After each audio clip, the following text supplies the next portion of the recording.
Construction line में हमें material को सेव करना, अपने टाइम को, एनर्जी को, हर चीज़ को बहुत ज़रूरी होता है। मैंने आपको लास्ट वीडियो में बताया था कि ये जो है ये सारी चिपिंग की जा रही है ताकि हमें जो है राइज़र 150 का मिले और जो फ्लोर लेवल हम ऊपर से कंटिन्यू करते आ रहे हैं वो थ्रू द पूरे में हो जाए।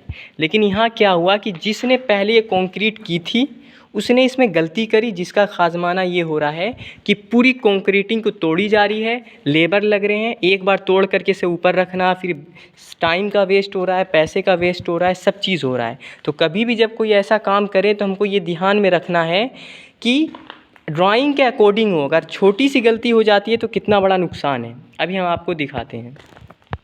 जिसने भी पहली बार कंक्रीटिंग की थी उसने ये फ्लोर लेवल और ये वाला लेवल सेम रखा। उसको ये दिमाग में नहीं आया कि ये जो फ्लोर है इस पे भी तो हम फ्लोरिंग करेंगे, चाहे तो मार्बल की, चाहे की टाइल, चाहे कारपेट। हमारे ड्राइंग में ये कि हमें इस पे 15 mm का कारपेट लगाना है। तो कारपेट के लिए इससे जो है ये सरफेस 15 mm डाउन होना चाहिए, तभी जब हम कारपेट लगाएंगे तो ये बराबर आ जाएगा। इसी की वजह से क्या हुआ, ये हमने सैंपल बनाया है, हमने इसको पूरा कटिंग कर दिया, उसके बाद ये सैंपल तैयार करके दिखाया कि अब ये हमारी फिनिश आएगी, इसके ऊपर हम कारपेट लगाएंगे।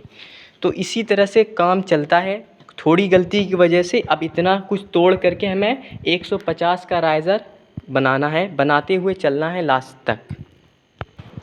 क्लाइंट की ये नीड थी कि हम इसकी जो कटिंग कर रहे हैं यानी कि चिपिंग कर रहे हैं वो थोड़ा सा करें, क्योंकि उनको ये चाहिए था कि इतना मलबा क्यों निकले, इतना वेस्टेज क्यों, नया मटेरियल डालेंगे तो उसमें पैसा लगेगा।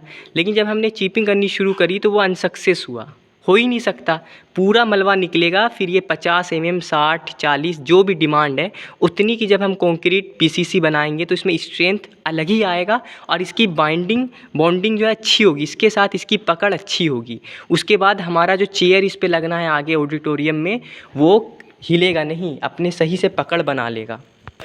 पहले ये बात हुई थी कि हम इसकी जो है ना इतनी सी चिप करेंगे यानी कि 25 से 30 mm। लेकिन अब क्या हुआ कि जब वो सक्सेस नहीं हुआ तो अब हम इसको पूरा निकाल लें, यानी कि कहीं पे 60 mm, कहीं पे 70, कहीं पे 50, एवरेज है 40-50, तो इतना ये निकलेगा। दोबारा इसके बाद हम कंक्रीटिंग करेंगे राइज़र को देखते हुए। 150 राइज़र हमको जहाँ से भी मिल जाएगा, उसके बाद हम फिर पीसीसी कर देंगे, फिर इसके ऊपर कारपेट लगेगा। तो कंस्ट्रक्शन लाइन में आप सबको ये ध्यान रखना है, सेफ्टी का, मटेरियल का, टाइम का, पैसे का, हर चीज़ एक दूसरे से जुड़ी हुई है। अगर कोई भी चीज़ गलती होती है तो इसका इम्पैक्ट सब पे पड़ता है।